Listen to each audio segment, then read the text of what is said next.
नमस्कार दोस्तों, स्वागत है आपका VKPCS एकेडमी में। जैसे कि हमारा टेस्ट चल रहा था, यह टेस्ट नंबर था 19 यूपी RO के लिए, उत्तर प्रदेश समीक्षा सहायक समीक्षा अधिकारी के लिए हमारी टेस्ट सीरीज चल रही थी। टेस्ट 19 में हमने पार्ट 1 कवर कर लिया था। पार्ट 2 हम इसमें देखेंगे और पार्ट 1 में हम देखते हैं 50 क्वेश्चन। सेकेंड पार्ट में भी हम 50 क्वेश्चन देखते हैं और थर्ड पार्ट में हम क्या करते हैं 40 क्वेश्चन देखते हैं। तो टोटल इस तरीके से हम कवर करते हैं 140 क्वेश्चन। ठीक है, चलिए शुरू करते हैं। 51 से लेके पहले पार्ट में कवर किए थे 1 से लेके 50 तक। सेकंड पार्ट में कवर करेंगे 51 से लेके 100 क्वेश्चन तक। थर्ड में कवर करेंगे 101 से लेके 140 तक। चलिए देखते हैं पहला क्वेश्चन।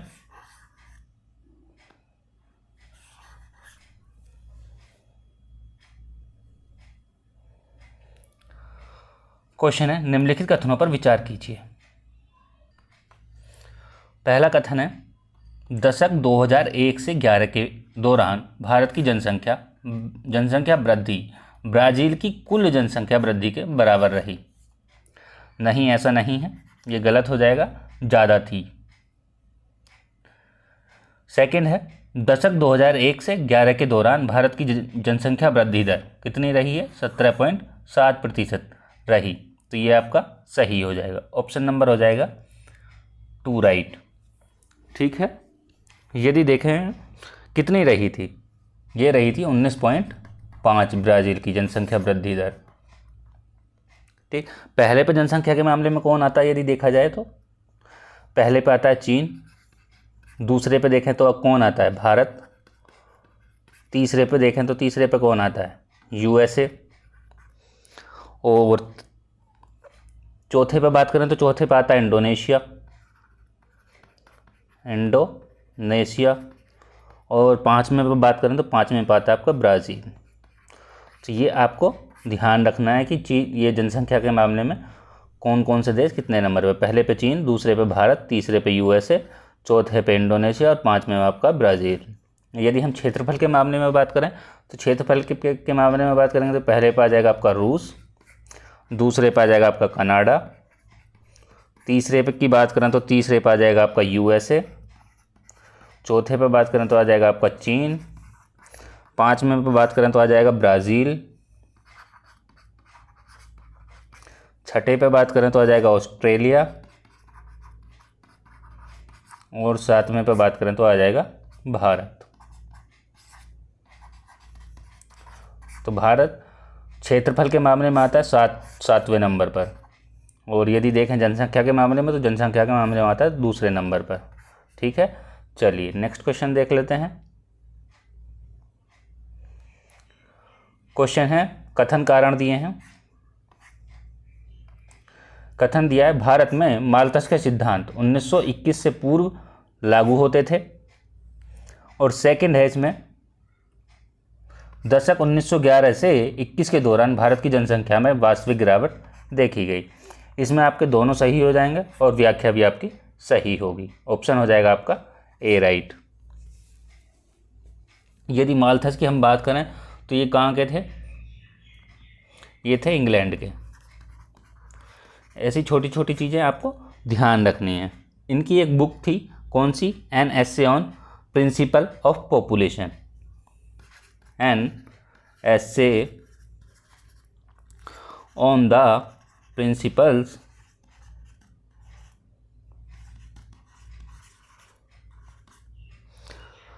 Of population. ये कब दी गई थी? कब दी थी इन्होंने? ये दी थी 1798 में। ठीक है, ये जो है किससे संबंधित था? जनसंख्या में वृद्धि और खाद्यान्न आपूर्ति में वृद्धि के मध्य संबंध था इसमें। चलिए नेक्स्ट क्वेश्चन की ओर चलते हैं। क्वेश्चन है, जनगणना 2011 के अनुसार घटते शिशु लिंगानुपात की दृष्टि से निम्नलिखित राज्यों का कौन सा क्रम सही है? तो कौन सा क्रम सही होगा इसमें? देखिए, सबसे पहले आ जाएगा इसमें अरुणाचल, फिर आ जाएगा इसमें मिजोरम, फिर आ जाएगा छत्तीसगढ़ और फिर आ जाएगा केरल। ठीक है, ऑप्शन हो जाएगा आपका सी राइट हो जाएगा। अरुणाचल में देखा जाए तो शिशु लिंगानुपात कितना है? यदि अरुणाचल में देखा जाए तो शीशा लिंगानुपात कितना है? 1972 है।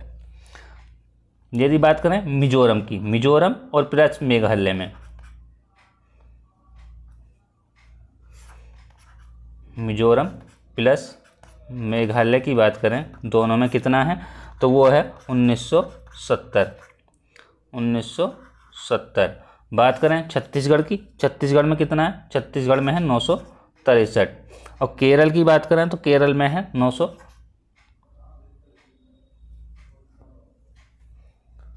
केरल में कितना है? 964।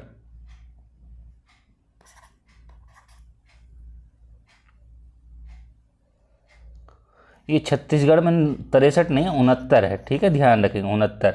यहाँ आ जाएगा 964। और केरल के बाद बात करें तो असम आ जाएगा, असम BC में आ जाएगा। असम में देखें तो इसमें है 962। चलिए नेक्स्ट क्वेश्चन की ओर चलते हैं। क्वेश्चन है, जनगणना 2011 के अनुसार साक्षर जनसंख्या में सर्वाधिक वृद्धि दर्ज कराने वाले राज्यों का बढ़ता अनुक्रम निम्नलिखित में से कौन सा विकल्प सही होगा? कमेंट करेंगे और बताएंगे इसमें कौन सा सही होगा। देखिए इसमें होगा आपका, पहले पे आ जाएगा झारखंड, फिर आ जाएगा अरुणाचल प्रदेश और फिर आ जाएगा आपका बिहार। ठीक है,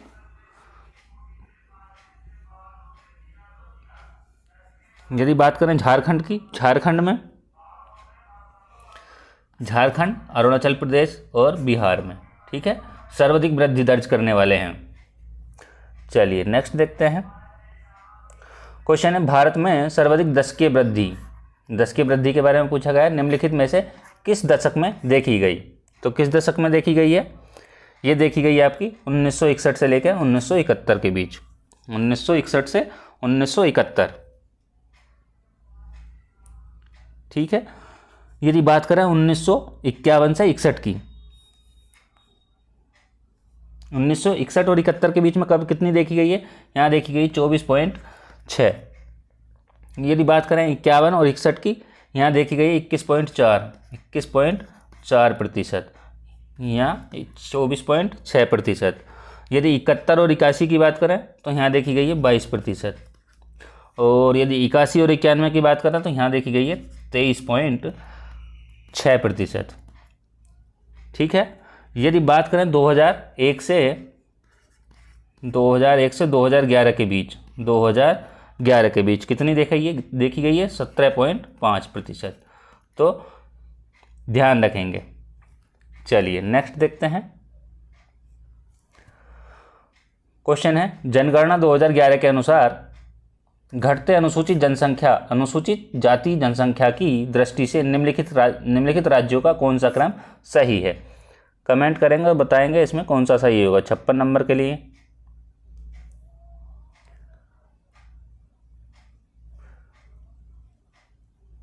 देखिए इसमें सबसे पहले आएगा उत्तर प्रदेश,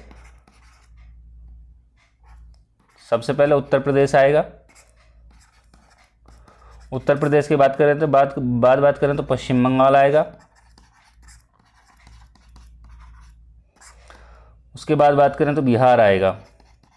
किस में है?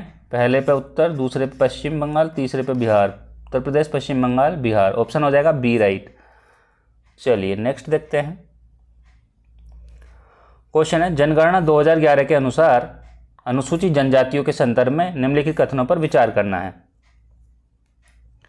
अनुसूचित जनजातियों की जनसंख्या भारत की कुल जनसंख्या की 8.6% है। सेकंड है, अनुसूचित जनजातियों में लिंगानुपात भारत के कुल लिंगानुपात से कम है। तो कम नहीं है, ये ज़्यादा है, ये गलत हो जाएगा आपका। ऑप्शन हो जाएगा केवल 1। अनुसूचित जनजातियों की जनसंख्या भारत की कुल जनसंख्या की 8.6% है। ठीक है, यदि बात करें हम अनुसूचित जनजातियों का लिंगानुपात कितना है, तो ये है आपका 990। यदि बात करें भारत का कुल लिंगानुपात कितना है, तो वो है 900 43। तो इतना अंतर दिखाई देता है दोनों में, तो ध्यान रखेंगे। चलिए नेक्स्ट देखते हैं। क्वेश्चन है, निम्नलिखित में से कौन सा या कौन से कथन सही है या है। फर्स्ट है, भारत में पहली बार धर्म आधारित जनगणना वर्ष 1901 में की गई। गलत है। सेकंड है, वर्ष 2011 की जनगणना में सर्वाधिक दशकीय वृद्धि दर मुसलमानों में देखी गई। आपका ऑप्शन सेकंड सही हो जाएगा, ऑप्शन बी राइट हो जाएगा। ठीक है। पहली आधिकारिक जनगणना कब हुई थी? धर्म आधारित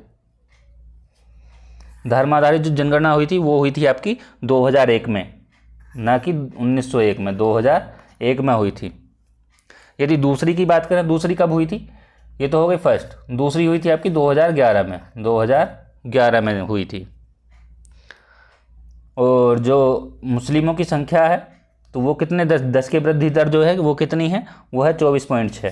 तो ये भी प्रतिशत में है, ध्यान रखेंगे। चलिए नेक्स्ट क्वेश्चन की ओर चलते हैं। क्वेश्चन है, जनगणना 2011 के अनुसार बढ़ते शहरी जनसंख्या की दृष्टि से निम्नलिखित राज्यों का कौन सा क्रम सही है? तो कौन सा क्रम सही होगा इसमें? देखिए पहले पे आएगा आपका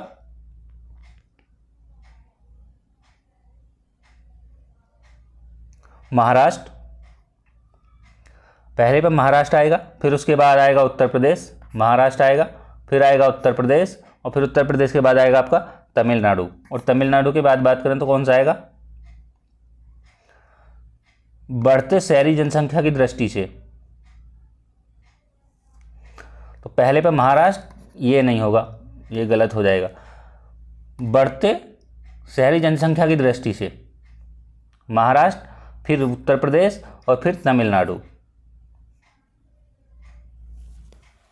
ठीक है, तो आपका ऑप्शन हो जाएगा सी राइट। चलिए नेक्स्ट देखते हैं।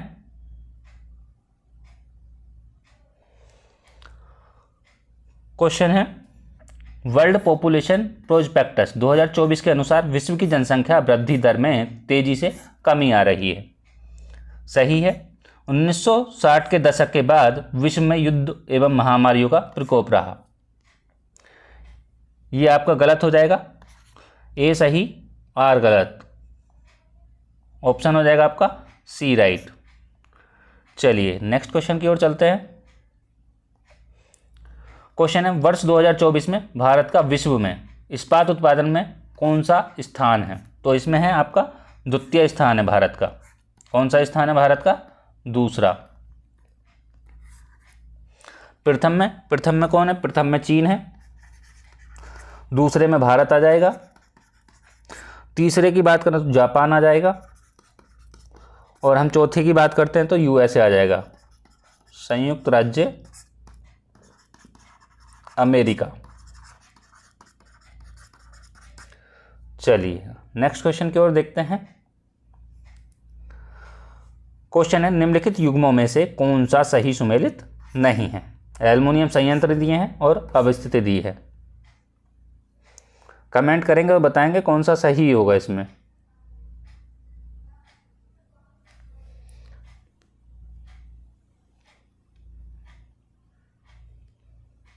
देखिए ये जो है इसमें होगा आपका ऑप्शन डी राइट हो जाएगा। ये सही सुमेलित नहीं है। बालको भारत एल्युमिनियम कंपनी लिमिटेड की, ये कहाँ है? ये है आपका कोरबा में, ना कि कुप्पम में, कोरबा। ठीक, कहाँ है कोरबा? छत्तीसगढ़ में।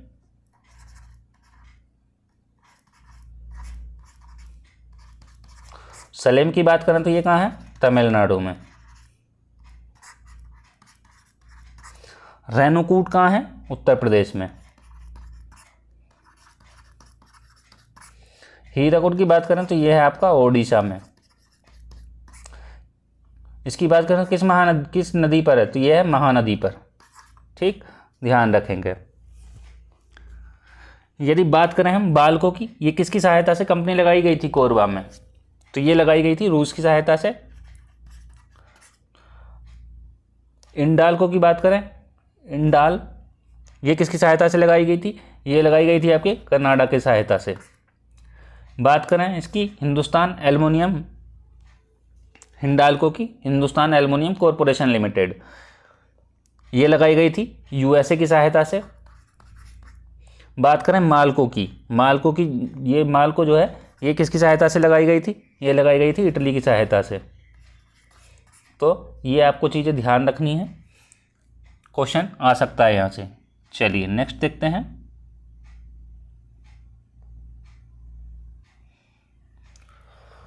क्वेश्चन है, गांधीवादी आर्थिक व्यवस्था के संदर्भ में निम्नलिखित में से कौन सा कथन सही है? इसे आर्थिक व्यवस्था में श्रम एवं पूंजी के मध्य एक प्रकार का विरोधाभास बना रहता है। नहीं, ऐसा कुछ नहीं है, इसमें विरोधाभास नहीं रहता है, तो ये आपका गलत हो जाएगा। सेकंड है, इसमें पूंजीपति समाज के प्रतिनिधि के रूप में संपत्ति का संरक्षक होता है, ये आपका सही हो जाएगा। ऑप्शन होगा आपका ए राइट। चलिए आगे बढ़ते हैं। क्वेश्चन है, कथन दिया है, कारण दिया है। क्रिप्टो करेंसी क्रिप्टोग्राफी द्वारा सुरक्षित एक डिजिटल मुद्रा है। और अगला क्वेश्चन है, यह मुद्रा भारत सरकार के वित्तीय समावेशन के लक्ष्य को साकार करने में सहायक है। देखिए, क्रिप्टो करेंसी और क्रिप्टोग्राफी द्वारा सुरक्षित एक डिजिटल मुद्रा सही है, और यह भारत सरकार के वित्तीय समावेशन के लक्ष्य को साकार करने में सहायक, ये भी सही है। दोनों सही है, लेकिन व्याख्या नहीं करेगा। ऑप्शन कौन सा होगा आपका? ऑप्शन होगा आपका डी राइट हो जाएगा। ठीक है, चलिए आगे बढ़ते हैं। क्वेश्चन है, निम्नलिखित में से कौन सी समिति का संबंध बैंकिंग सुधार से नहीं है? तो कौन सी समिति का संबंध नहीं है? इसमें हो जाएगा आपका तेंदुलकर समिति। तेंदुलकर समिति किससे संबंधित है? गरीबी से संबंधित है। ठीक, बाकी सब किससे संबंधित है? ये सब बैंकिंग से संबंधित, नरसिम्हम समिति, दामोदरन समिति और रघुराजन समिति। ठीक है, तेंदुलकर समिति कब आई थी? यदि तेंदुलकर समिति की बात करें तो ये आई थी आपकी 2009 में, क्वेश्चन आ सकता है। ठीक है, रघुराजन समिति की बात करें तो 2013 में गठित हुई थी, 2013 में। ठीक है, बात करें नरसिम्हम की, ये कब आई थी? ये आई थी 1991 में, 1991। चलिए आगे बढ़ते हैं।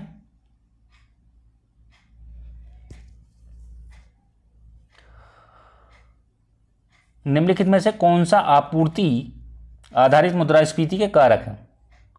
सरकारी व्यय में वृद्धि, आयात पर नियंत्रण, ये सरकारी व्यय में वृद्धि नहीं होगा, आयात पर नियंत्रण होगा, शहरीकरण का बढ़ना, ये भी नहीं होगा, औद्योगिक उत्पादन में कमी, ये होगा। तो 2 और 3 राइट होंगे। 2 और 3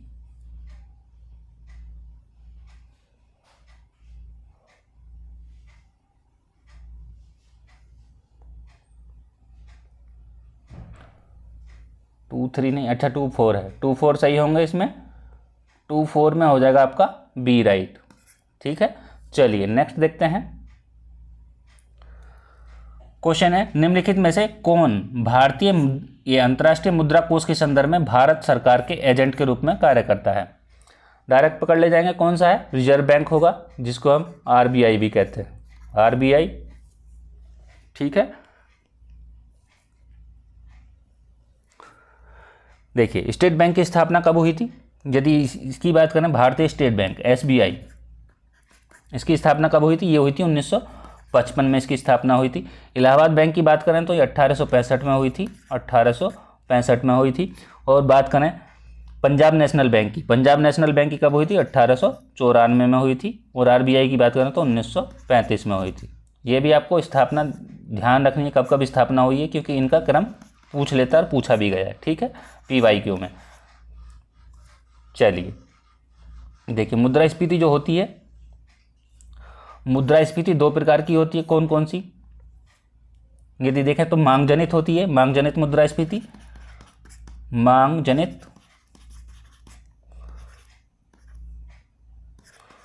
मुद्रास्फीति,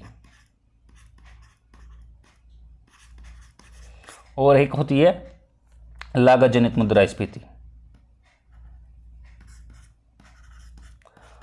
लागत जनित मुद्रास्फीति। मांग जनित मुद्रास्फीति को कहते हैं डिमांड पुल इन्फ्लेशन।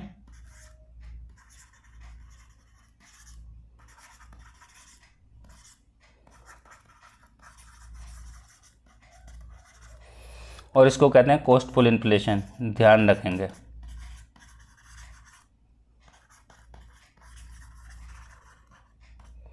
चलिए ये देख लिया हमने, 67 भी देख लिया। अब देखते हैं हम 68। क्वेश्चन है, भारत में श्रम की सीमांत उत्पादकता 0 है और भारत में ऐसे श्रमिक हैं जो ऊपर से देखने में तो रोजगार में लगे होते हैं परंतु वास्तव में रोजगार में नहीं होते हैं। तो कौन सा सही होगा इसमें?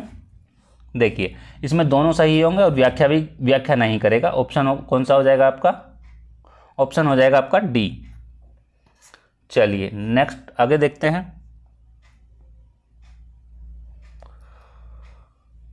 क्वेश्चन है, राष्ट्रीय ग्रामीण रोजगार गारंटी कार्यक्रम अन्य रोजगार कार्यक्रम से भिन्न है।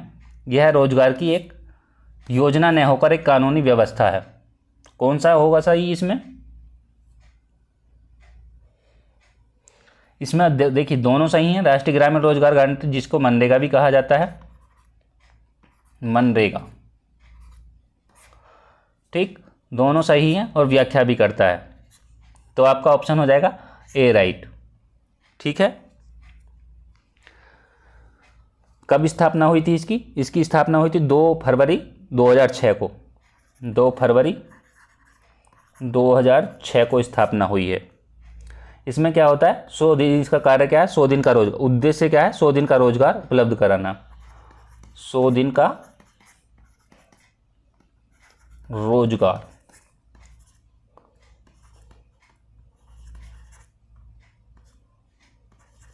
उपलब्ध कराना। चलिए आगे बढ़ते हैं।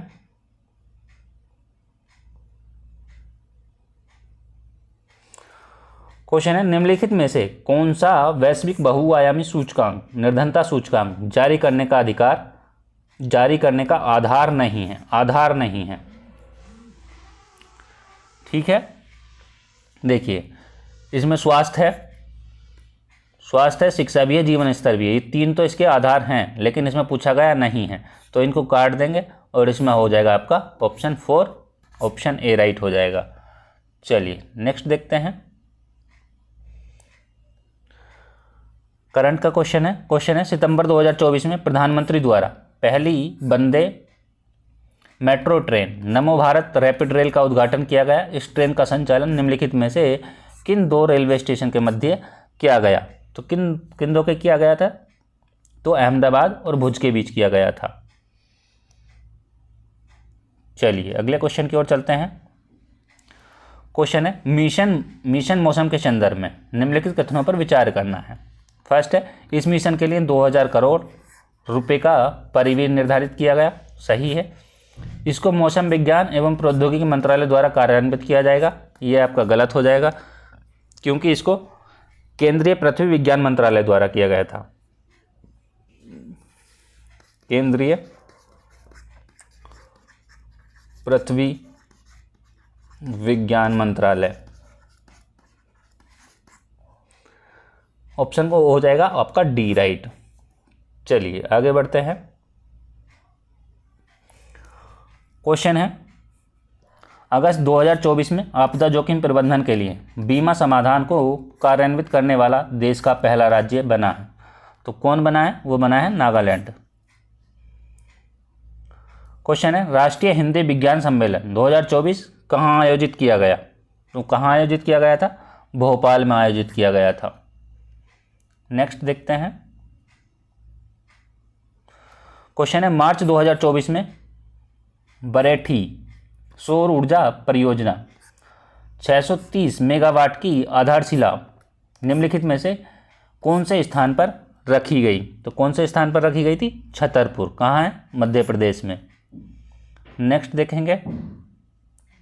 क्वेश्चन है, विश्व प्रवासन रिपोर्ट 2024 के अनुसार वर्ष 2022 में शीर्ष प्रेषण प्राप्तकर्ता देशों का अवरोही क्रम में व्यवस्थित करना है। अवरोही क्रम मतलब कि 5 है, 4 है, 3 है, 2 है, 1, इस तरीके से ये होता है आपका अवरोही क्रम। आरोही क्रम क्या होता है? 1, 2, 3, 4, 5, इस तरीके से आरोही क्रम होता है। क्रम में लगाना है इसको। बताइए कौन सा सही होगा। देखिए सबसे पहले आ जाएगा भारत, दूसरे पर आ जाएगा मैक्सिको, और तीसरे पर आ जाएगा आपका चीन, और चौथे पर आ जाएगा आपका फिलीपींस। तो कौन सा राइट हो जाएगा? 1, 3, 1, 3, 4, 2, 1, 3, 4, 2 ऑप्शन हो जाएगा ए राइट। चलिए आगे बढ़ते हैं। क्वेश्चन है प्रोजेक्ट आकाश तीर के संदर्भ में निम्नलिखित कथनों पर विचार करना है। ठीक है, इसका विकास भारत इलेक्ट्रॉनिक्स लिमिटेड BEL के द्वारा किया गया, सही है। इसका उद्देश्य वायु रक्षा क्षमताओं में वृद्धि करना है, तो ये भी सही है, दोनों सही हैं। आपका ऑप्शन हो जाएगा ए राइट। नेक्स्ट देखते हैं। क्वेश्चन है निम्नलिखित में से कौन a fly on the RBI wall an insider view of the central bank पुस्तक के लेखक और लेखिका हैं? तो कौन है? वो हैं इसमें अल्पना इलावाला, ऑप्शन हो जाएगा डी राइट।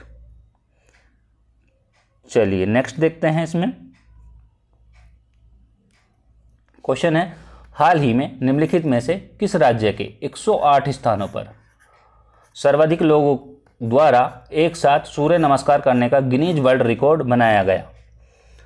तो इसमें आ जाएगा आपका गुजरात। नेक्स्ट देखते हैं। क्वेश्चन है निम्नलिखित में से किसे ICC पुरस्कार ODI cricket of the year 2023 घोषित किया गया? तो किसको किया गया था? ये किया गया था विराट कोहली को। ICC ODI cricket of the year 2023 घोषित किया गया, वो किया गया था विराट कोहली को। चलिए आगे देखते हैं। क्वेश्चन है जब कोई वस्तु ऊपर से पृथ्वी की ओर गिरती है तो उसका संवेग बढ़ जाता है, और कारण है इसमें, ये सही है, वस्तु पृथ्वी की ओर खींचती है। वस्तु पृथ्वी को ऊपर की ओर खींचती है। वस्तु पृथ्वी को ऊपर की ओर खींचती है, ऑप्शन ये भी सही है, दोनों सही है, व्याख्या भी सही है, ऑप्शन हो जाएगा ए राइट। नेक्स्ट देखते हैं। क्वेश्चन है निम्नलिखित में से कौन सा तृतीय श्रेणी के उत्तोलक है? मनुष्य का हाथ, बैल का हल, चिमटा और नींबू निचोड़ने की मशीन। ये नहीं होगा, सेकंड होगा, फर्स्ट होगा और थर्ड होगा। फर्स्ट, सेकंड, थर्ड आपका ऑप्शन हो जाएगा बी राइट। ठीक है, तो ये किसका है? यदि बात करें इसकी नींबू निचोड़ने की मशीन, ये है द्वितीय में आ जाएगा। ये तृतीय का है, लेकिन ये वाला जो है ये द्वितीय का है, द्वितीय श्रेणी का उत्तोलक, द्वितीय श्रेणी। द्वितीय श्रेणी में और क्या क्या आ जाएगा? पहिए, ये तंबाकू काटने वाली मशीन आ जाएगी, तंबाकू काटने वाली मशीन। और क्या आ जाएगा इसमें? पहिए पर घूमने वाला दरवाजा, पहिए पर घूमने वाला दरवाजा। और यदि हम बात करें फर्स्ट श्रेणी के उत्तोलक की, तो इसमें क्या क्या आ जाएगा? जैसे कैंची है, कैंची इसमें आ जाएगा। और क्या आ जाएगा? और डंडी तराजू आ जाएगा।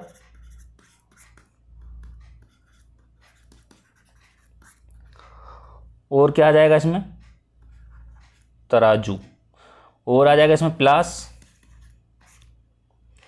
चलिए अगले क्वेश्चन की ओर चलते हैं।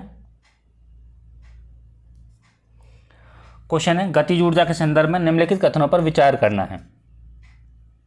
ठीक है, ऑप्शन है किसी वस्तु का द्रव्यमान दोगुना करने पर उसकी गतिज ऊर्जा आधी हो जाएगी। सेकंड है किसी वस्तु का वेग दोगुना करने पर उसकी गतिज ऊर्जा 4 गुना हो जाती है, 4 गुना हो जाएगी। तो इसमें कौन सा राइट होगा? इसमें होगा किसी वस्तु का द्रव्यमान दोगुना करने पर उसकी गतिज ऊर्जा आधी रह जाएगी, आधी नहीं रहेगी, दोगुनी हो जाएगी, दोगुनी हो जाएगी। ठीक, किसी वस्तु का वेग 2 गुना करने पर उसकी गतिज ऊर्जा 4 गुना हो जाएगी, ये आपका सही हो जाएगा, ये गलत हो जाएगा। ऑप्शन हो जाएगा आपका डी राइट। चलिए क्वेश्चन नेक्स्ट देखते हैं।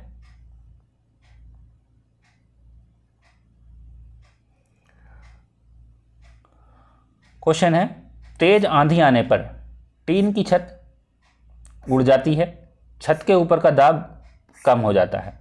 दोनों सही हैं, व्याख्या भी करता है। ऑप्शन हो जाएगा ए राइट। नेक्स्ट देखते हैं।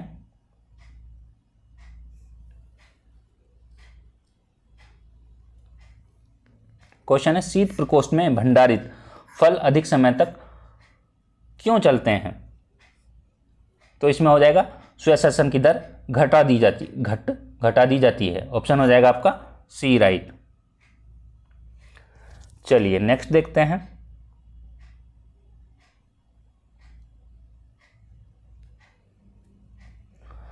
देखिए कैडमियम बेरेट क्या होगा? कैडमियम बेरेट होगा इसमें गुलाबी।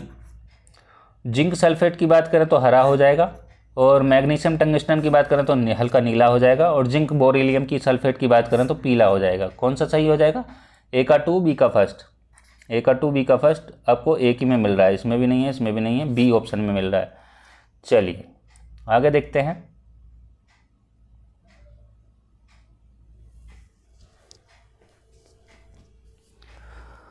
क्वेश्चन है, अतिचालकता के संदर्भ में निम्नलिखित में से कौन सा कथन सही नहीं है? ऑप्शन है, इसमें होगा आपका डी राइट हो जाएगा। इसरो अतिचालकता से संबंधित अनुसंधान करती है। Option D.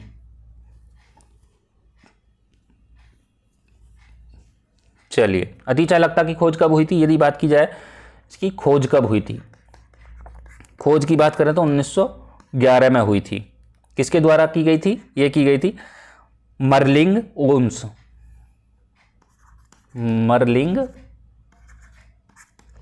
ओन्स के द्वारा। कहाँ के थे ये थे नीदरलैंड के थे। ये भी ध्यान रखेंगे, खोज भी ध्यान रखेंगे, खोजें भी पूछ ली जाती हैं। ठीक है, चलिए अगले क्वेश्चन की ओर बढ़ते हैं।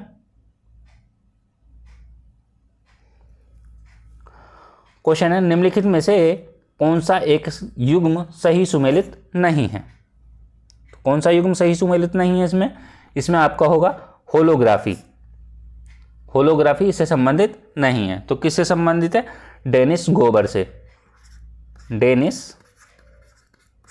गोबर। यदि जॉर्ज स्टीफेंस की बात करें, स्टीफेंसन, ये किसका आविष्कार किया था? इन्होंने किया था रेल इंजन का आविष्कार किया था। नेक्स्ट क्वेश्चन चलते हैं, देखते हैं। क्वेश्चन है, कंप्यूटर के कैश के संदर्भ में निम्नलिखित में से कौन सा कथन सही नहीं है? तो कौन सा सही नहीं होगा? इसमें होगा, इसमें प्रयोग में नए आने वाले डाटा को रखा जाता है। ऑप्शन होगा सी राइट।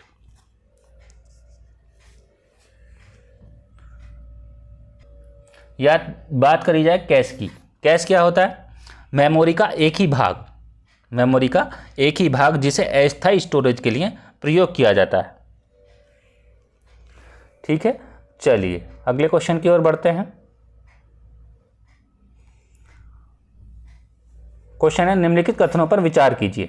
इंटरनेट से कंप्यूटर को जोड़ने के लिए मॉडेम की आवश्यकता पड़ती है, और सेकंड है इसमें, ये सही हो जाएगा। इंटरनेट से कंप्यूटर को जोड़ने के लिए मॉडेम की आवश्यकता पड़ती है, और मॉडेम डिजिटल सिग्नलों को एनालॉग सिग्नल में परिवर्तित करता है। ये भी सही हो जाएगा। ऑप्शन दोनों सही हो जाएंगे। इसमें होगा आपका ऑप्शन सी राइट। नेक्स्ट देखते हैं। क्वेश्चन है, निम्नलिखित में से किस समूह में केवल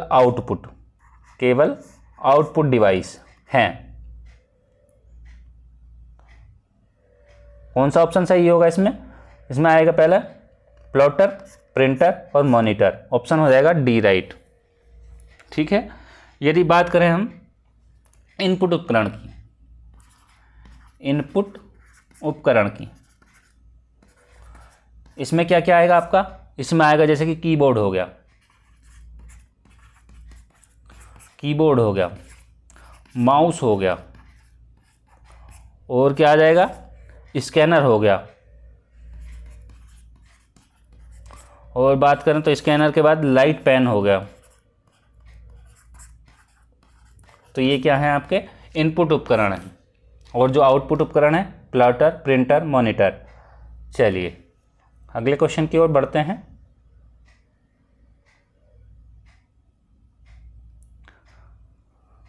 क्वेश्चन है, शुष्क बर्फ कितने वायुमंडलीय दाब पर सीधे गैस में परिवर्तित हो जाती है? तो एक एटमॉस्फेयर। ऑप्शन हो जाएगा आपका बी राइट। चलिए अगले क्वेश्चन की ओर देखते हैं। क्वेश्चन है, निम्नलिखित में से कौन सा रासायनिक परिवर्तन के उदाहरण हैं? लोहे में जंग लगना, भोजन का पाचन, खाना पकाना, और जल से बर्फ बनना। तो जल से बर्फ बनना ये तो नहीं होगा, ऑप्शन होगा आपका बी राइट। ठीक है, ऑप्शन बी राइट होगा। ये जो है रासायनिक परिवर्तन है, लेकिन ये जल से बर्फ का बनना ये आपका भौतिक परिवर्तन है। क्या है, भौतिक परिवर्तन।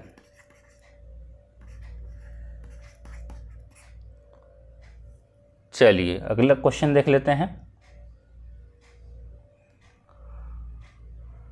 तेल गैस के संदर्भ में पूछा गया है। क्वेश्चन है, तेल गैस के संदर्भ में पूछा गया, निम्नलिखित कथनों पर विचार कीजिए। फर्स्ट है, यह सरल, संतृप्त और असंतृप्त हाइड्रोकार्बन का मिश्रण है। सही है। इसमें वायु मिलाकर प्रयोगशाला में बर्नर जलाए जाते हैं। ये भी सही है, दोनों सही हैं और सही पूछा गया है, तो इसमें होगा आपका सी राइट। चलिए नेक्स्ट देखते हैं। क्वेश्चन है, पारा के संदर्भ में निम्नलिखित में से कौन सा कथन सही नहीं है? फर्स्ट है ए, इसमें होगा आपका अघातवर्धीय होता है। ऑप्शन डी राइट होगा। ठीक है, चलिए नेक्स्ट।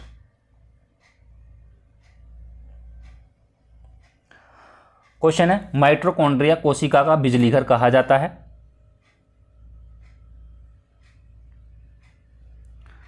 सही है।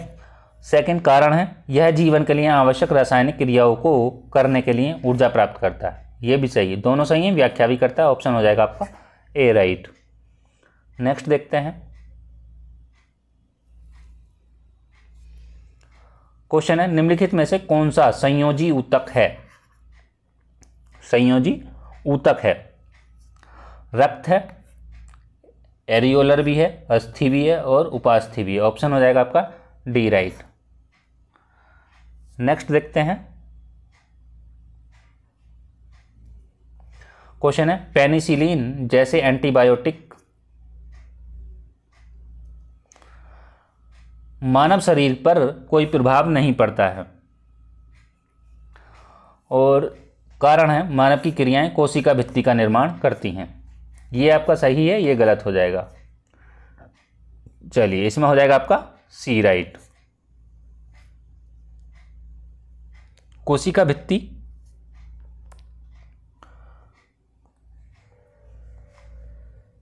सेकंड। ये अगला क्वेश्चन है, निम्नलिखित में से कौन सा कार्य वसा का नहीं है?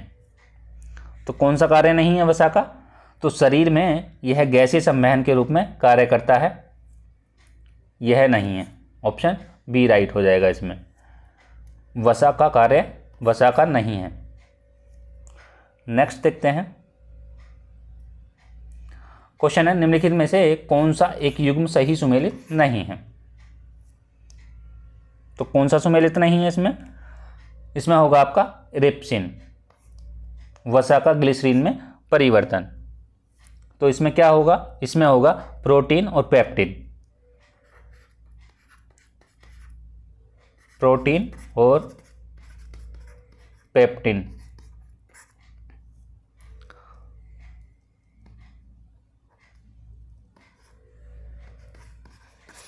पेप्टिन और अमीनो अम्ल में परिवर्तन, और अमीनो अम्ल में परिवर्तन। बाकी इसमें सभी सही हैं, ऑप्शन ए राइट हो जाएगा। आज की वीडियो में इतना ही। आज की क्लास जल्दी ही ख़त्म हो गई है। आज की वीडियो में इतना ही, मिलते हैं पार्ट 3 में। आशा करता हूँ वीडियो पसंद आई होगी। वीडियो पसंद आई हो तो लाइक करें, कमेंट करें, वीडियो को ज़्यादा से ज़्यादा शेयर करें और चैनल को सब्सक्राइब करें ताकि आगे का अपडेट आपको मिलता रहे। और टेलीग्राम से जुड़ने के लिए आपको वीडियो के डिस्क्रिप्शन बॉक्स में इसका लिंक मिल जाएगा टेलीग्राम का। सारी अपडेट आपको वहाँ पे मिल जाती हैं और डेली क्वेश्चन डाले जाते हैं यूट्यूब पर। कम्युनिटी पे जाएंगे या पोस्ट पे जाएंगे वहाँ पे, तो आपको क्वेश्चन मिलेंगे डेली 5 देखने को। तो आप वहाँ से जवाब दीजिए क्वेश्चनों का। आपको कुछ PDF देखने को मिल जाती है टेलीग्राम पर, तो टेलीग्राम से जुड़े रहिए। ठीक है, आज की वीडियो में इतना ही। मिलते हैं नेक्स्ट वीडियो में पार्ट 3 के साथ। Thank you.